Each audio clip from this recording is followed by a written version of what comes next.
Live from New Delhi, you're watching DD India Live, India's voice to the world. I'm Ramesh Ramachandran.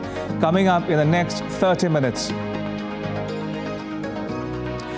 Hamas to release the first group of 13 hostages from Gaza soon in return for 39 Palestinians imprisoned by Israel. 4-day pause in fighting comes into effect. Drilling and laying of pipes to resume shortly for rescuing 41 workers trapped in an under-construction tunnel in India. China grapples with a spike in respiratory illnesses among children. The WHO says no unusual pathogen found. And Taiwan's opposition parties field separate candidates for the January presidential election after alliance talks fail, raising the prospects of the ruling party.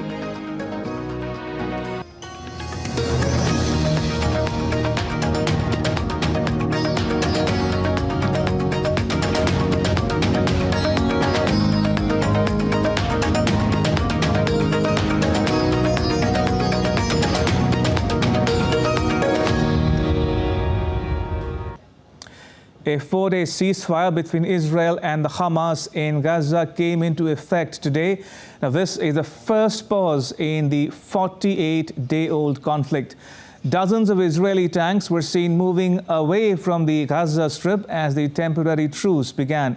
Later in the day, as part of a comprehensive agreement, 13 Israeli women and children will be released by the Hamas in exchange for a number of prisoners held in Israeli jails. A total of 50 Israeli hostages will be released in return for 150 Palestinian prisoners over the next 4 days. The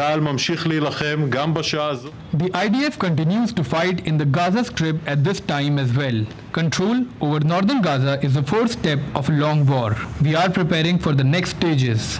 We are looking forward in the coming days. We will focus on planning and fulfilling the next stages of the war. When the lull in the fighting goes into effect, our forces will be stationed at the ceasefire line inside the Gaza Strip. I want to emphasize, inside the Gaza Strip, and they will also move along these lines that were agreed upon in the agreement. So Israel will release 39 Palestinian prisoners on Friday, 24 women and 15 boys. Now, they would be swapped for 13 Israeli hostages who are due to be freed by Hamas.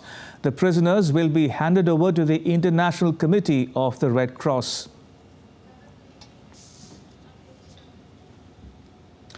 Meanwhile, Israelis in Tel Aviv say they were happy with the 4-day truce between Israel and Hamas, and they are hopeful that all hostages would be released soon.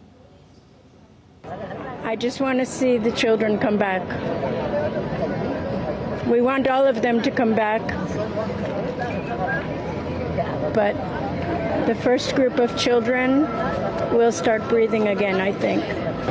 Well, I'm happy that the hostages, or some of them at least, are going to be released.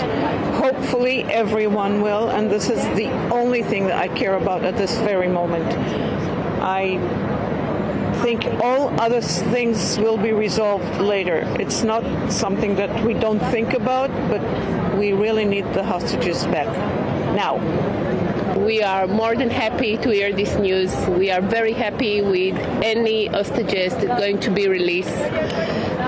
We are still waiting to see Omer's name in one of these lists. We are waiting for him. Israel has allowed a 4-day tactical pause of war in Gaza as Hamas agreed to release 50 Israeli hostages. Speaking to DD India, Israel's ambassador to India, Naur Gilon, says Tel Aviv has not agreed to a ceasefire and it is determined to eliminate Hamas. Is there hope that this 4-day cessation of action that has been announced might hold for a longer time? I hope not, because we don't want a ceasefire. We want to eliminate Hamas. If we do a ceasefire, Hamas will not be eliminated. If we do a ceasefire, the hostages, the rest of the hostages will not be released. We are determined to go back. We said it very clearly. We are doing now a tactical pause because that was the demand of Hamas to release women and 50 women and children. we are intending of going back and finishing what we promised to finish. And these are two tasks, as I said in the beginning. Meanwhile, 8 trucks have entered Gaza from Egypt via the Rafah border crossing point as part of the temporary truce. Several children were seen jumping onto a moving aid truck to take water bottles as the vehicle approached the Rafah crossing. Egypt says 130,000 litres of diesel and 4 trucks of gas will be delivered daily to Gaza during the 4-day truce, and that 208 trucks would also enter the enclave in a day. And joining me is my colleague Sarah Coates from Tel Aviv. Sarah, how's the ceasefire coming along? Hello, Ramesh. Well, look, it seems to be holding up until this point, but there has been reportedly an incident on the ground. 2 people killed, 9 others wounded. That is according to AFP. Now, we do understand that these are people that were trying to move from the south back to the north, potentially where their homes are, despite an IDF warning which was put out very early this morning before this ceasefire came into effect, warning people that the north of the Gaza Strip is still an active war zone, saying that it is forbidden to move there. Now, we do know that police, or military, I should say, were ordered to be on riot dispersal. This means that they were allowed to use whatever the means to keep people back from crossing that river that separates the north of the south in the Gaza Strip. So, look, these are unconfirmed reports, still no comment from the Israeli military, and it is yet to be seen if and potentially how this could affect the ceasefire. But look, aside from that, it seems that as though that it is holding, and we do know that there's been a lot of aid already come through that Rafah crossing. The Palestinian Red Crescent says that so far it has received 2 ambulances and 85 trucks of aid. So certainly a bit of reprieve there for those 2.3 million people living inside the coastal enclave. Also, Sarah, what more can you tell us about the hostage swap? Hamas released 13 hostages in exchange for 39 Palestinian prisoners. Well, look, it's only about an hour and a half or so left until this swap is supposed to happen, Ramesh. We do know that the Israelis have made these final preparations to now receive these 13 hostages, women and children, at 4 p.m. local time. They'll be handed over to the International Red Cross before going to the Hatzarim Air Base, which is in the south of Israel. They'll then be flown via helicopter to a number of hospitals here in Israel. 6 hospitals have been prepared to receive these people. 5 of them are right here in Tel Aviv. So look, that is certainly coming along seemingly well, while we do know that a number of Red Cross vehicles have just entered the military prison facility in the West Bank, ready to receive these Palestinian prisoners. Now, we do know that there are 39 of those, 24 women and 15 minors. Once they have been processed, identified, and that type of thing, they'll then be taken to another part of the West Bank, where they'll be then handed over to their families. The majority of these people come from the West Bank and also Jerusalem. So certainly a very emotional day on the ground for a number of families, not just in the West Bank and Jerusalem, but of course here in Israel, with the hope that these first batch of 13 hostages will come home safely. Sarah, thank you. Appreciate it.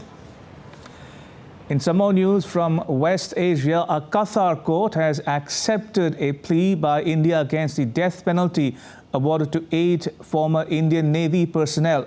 The appeal was filed after the Court of First Instance of Qatar passed a judgment on 26th October in the case involving 8 Indian employees of the Al Dara company, where the verdict of death penalty was awarded to them. On the 7th of November, the Indian Embassy in Doha got another round of consular access where they had met these 8 individuals.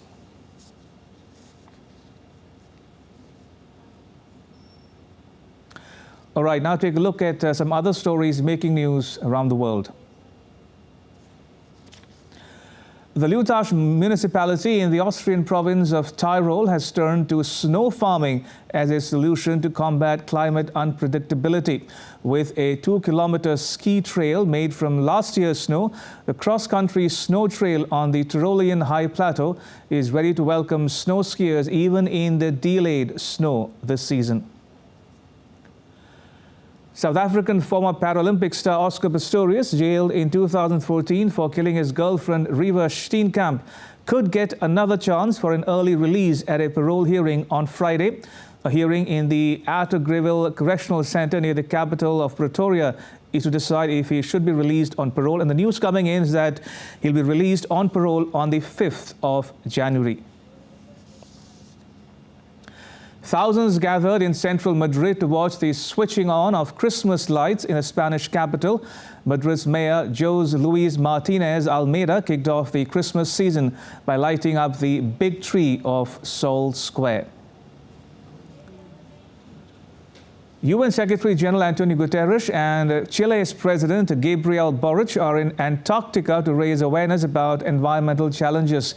Guterres is set to advocate for climate action at the upcoming COP28 in the UAE next week. Guterres and Boric were seen exploring the Collins and Nelson glaciers and observing the diverse native species on the Coptic Island, reinforcing the urgent need for action. To South America now. In Ecuador, business heir Daniel Noboa has been sworn in as the country's new president. Now, Ecuador's youngest ever president, 35-year-old Noboa, pledges to reduce violence and create jobs via urgent legislative reform. The South American country is facing deep economic challenges and spiking violence. Noboa will serve as president for just 17 months, finishing predecessor Guillermo Lasso's term after the latter brought forward elections to avoid a likely impeachment.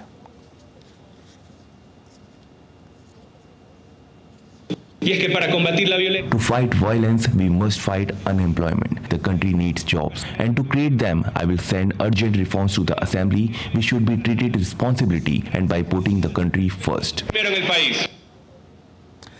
Madagascar is set to announce preliminary results of its presidential election on the 24th or the 25th of November.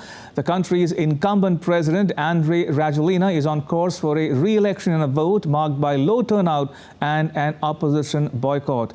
DD India's Isaac Lucando has more. The looming announcement of preliminary results in Madagascar's presidential election has the Indian Ocean island on edge. Alleged irregularities and low voter turnout are already tainting the possible re-election of President Andry Rajoelina. By Wednesday evening, the National Electoral Commission had declared that Rajoelina secured 60% of the votes, with 68% of polling stations having announced their results. These results put him on course for a third term as leader of the island's 28 million people.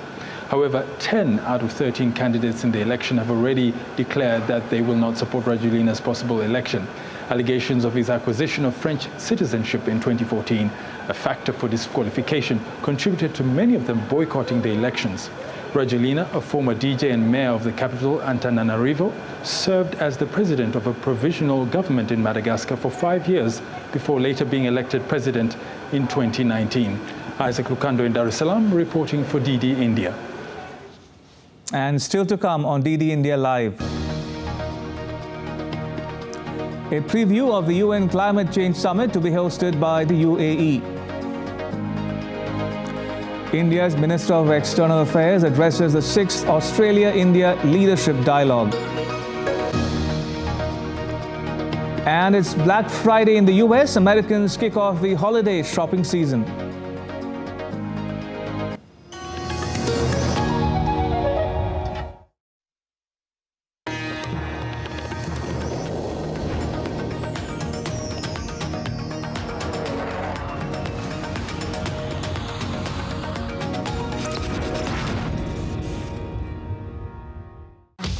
A platform for the developing world, amplifying the voice of the global south with a focus on the growing economies, resolving the conflict, showcasing the culture, tradition, heritage and diversity. Watch Voice of the Global South at these times on DD India.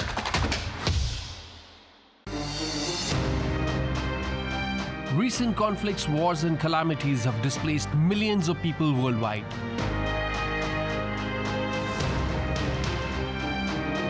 Will this migrant situation lead to a global socio-economic crisis? Watch Connecting the Dots at these times only on DD India.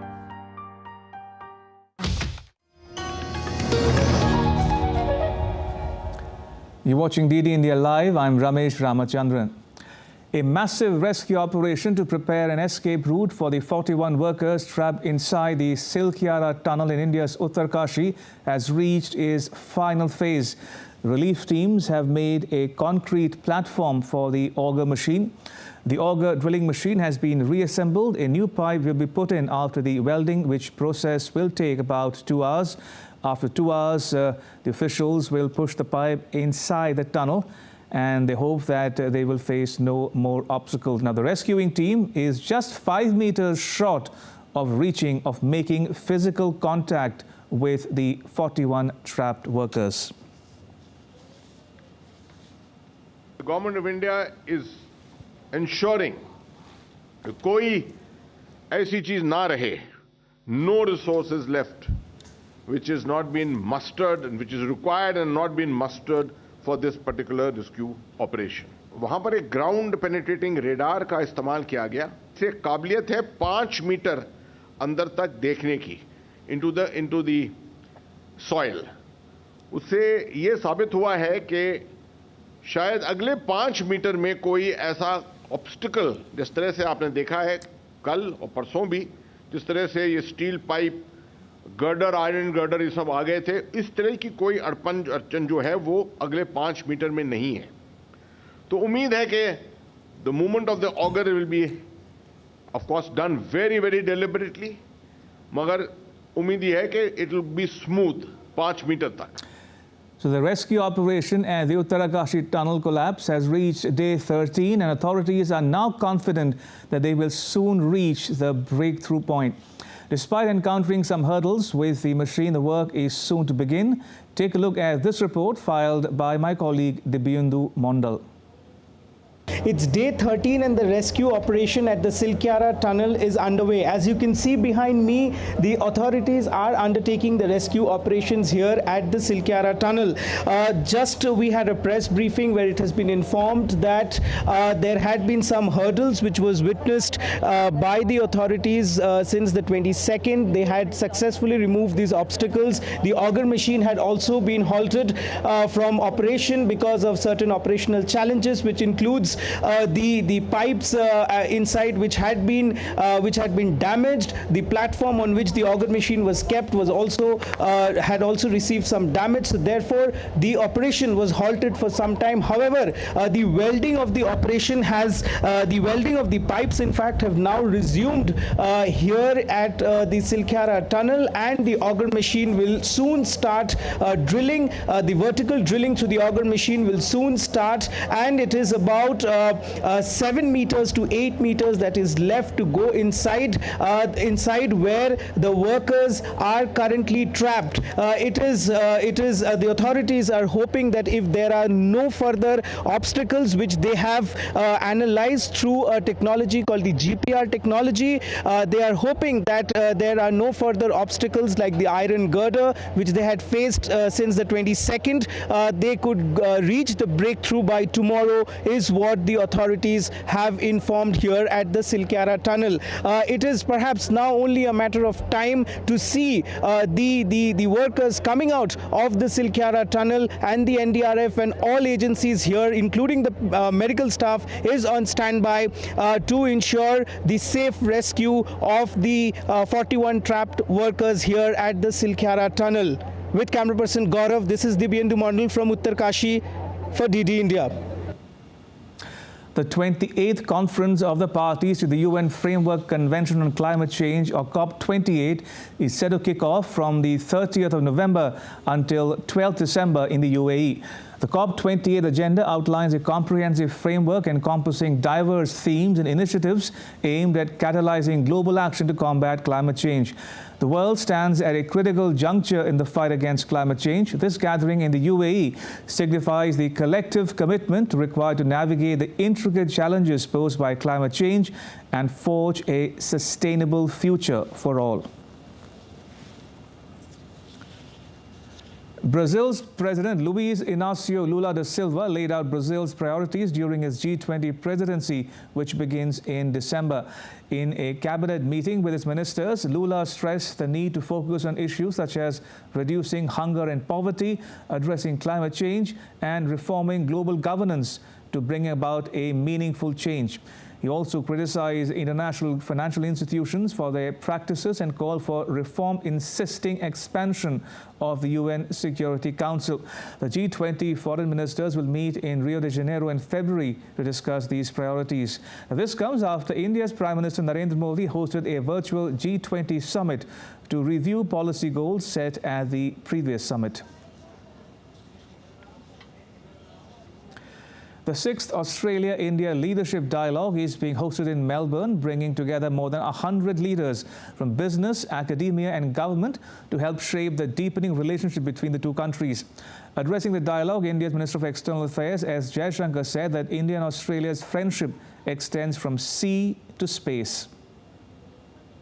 Our engagements extend from sea to space, covering all possible areas such as defense and security, cyber and critical technology, trade and economic, science and technology and innovations, education and people-to-people ties.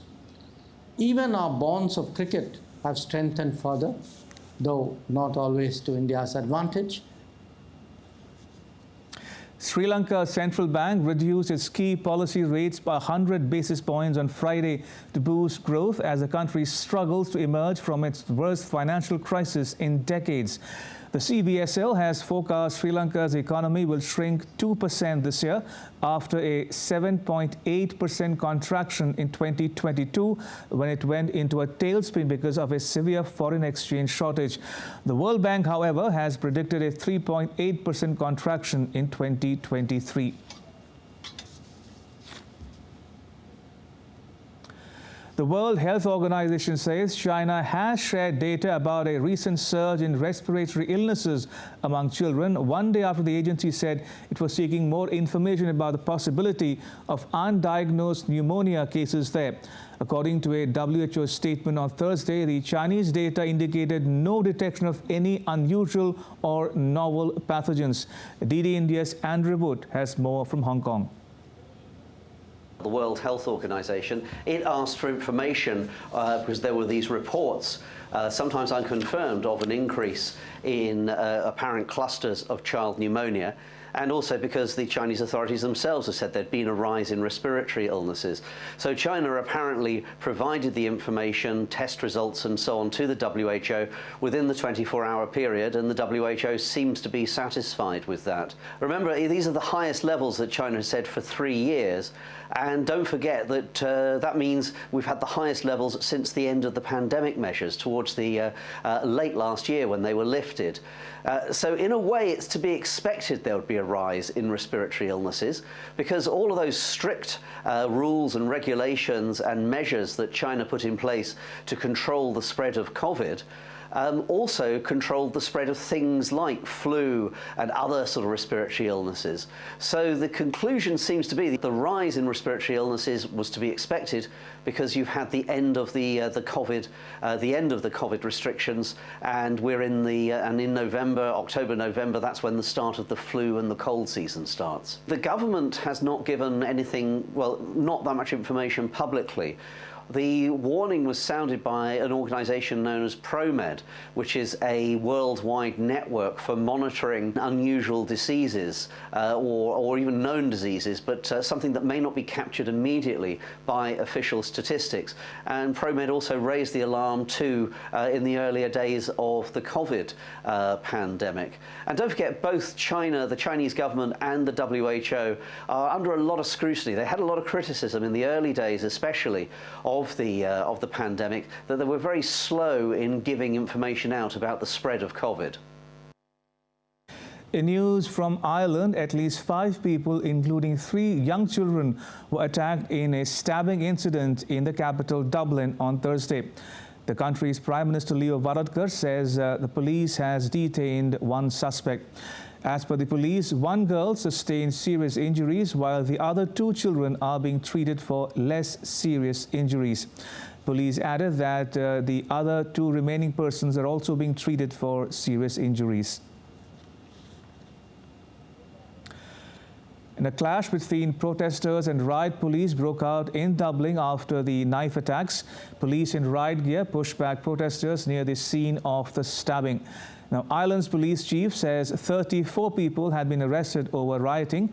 Police said that the suspect attacked a number of people on Dublin's Parnell Square, but was stopped from causing any further harm as members of the public intervened in an early stage of the attack.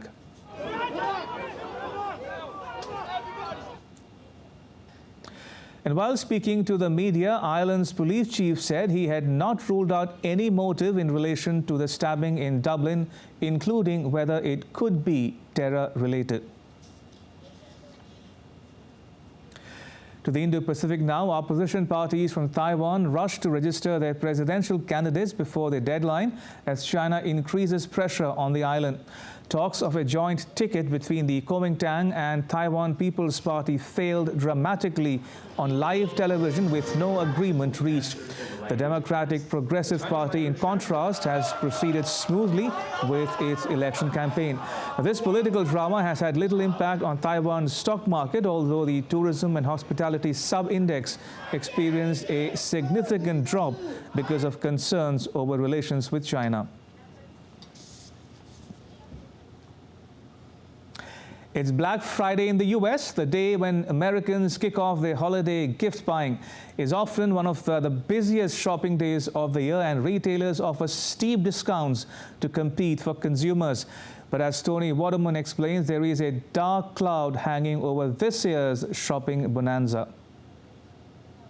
Black Friday is synonymous with deals in the U.S. You can often get the latest electronics, appliances, clothing, you name it, for 40, 50, even 60% off regular prices, which is why it has always been one of, if not the busiest shopping days of the year. The National Retail Federation, which is the largest retail trade group in the U.S., says more than 180 million people are planning to shop over the Thanksgiving holiday, and the vast majority of them are doing that today on Black Friday. And those consumers are expected to spend slightly more money than they did last year, but the growth of that spend is slowing, which has businesses worried. Many big-name retailers, including electronics giant Best Buy, upscale department store Nordstrom, and Abercrombie & Fitch, have all issued lackluster fourth quarter forecasts. The common concern, the economy. Despite a solid jobs market and low unemployment, consumers are under pressure from persistent inflation. Things just cost more, which has eaten into their savings, and higher interest rates mean they're spending more on credit card debt, which could hold them back this holiday season. This has left retailers really cautious and intently focused on not just Black Friday, but also Cyber Monday, which is the big online sales day after Thanksgiving. If sales are strong, the holiday season could prove better than expected, but if they're muted, it could signal a ho-hum, ho-ho-ho season. In Austin, Texas, Tony Waterman reporting for DD India. And that's all for this edition of DD India Live. Let us know your thoughts on the news of the day. You can connect with us on Facebook, X, and Instagram. You can also check out our website, ddindia.co.in. We'll be back with more news as it breaks here on DD India. I'm Ramesh Ramachandran. From all of us here in New Delhi, thanks for watching DD India Live.